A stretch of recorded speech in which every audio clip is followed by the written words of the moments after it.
Hello and welcome to my Yu-Gi-Oh channel. Make sure to subscribe for more daily Yu-Gi-Oh content.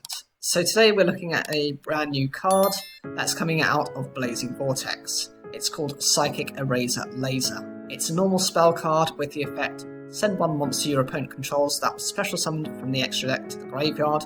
Then your opponent gains life points equal to the original attack or defense of that monster, whichever is higher. You can only activate one Psychic Eraser per turn. So this is one of the promos that's been imported into the set. I think it's actually quite useful because there are many monsters that have really powerful effects that negate and cause lots of problems to you. So by just sending the monster to the graveyard, that means they can't trigger those effects if they're disruption-based effects, but it does let your opponent gain life points, so you do need to consider that trade-off. Sometimes it can be worth it, but I would have preferred if it had been a quick play spell card, so it could respond either during yours or your opponent's turn, but it's a special effect, what you're going to do. The other card is called Underdog. It's a continuous trap card with the effect, during your turn, negate the effects of all face-up monsters your opponent controls.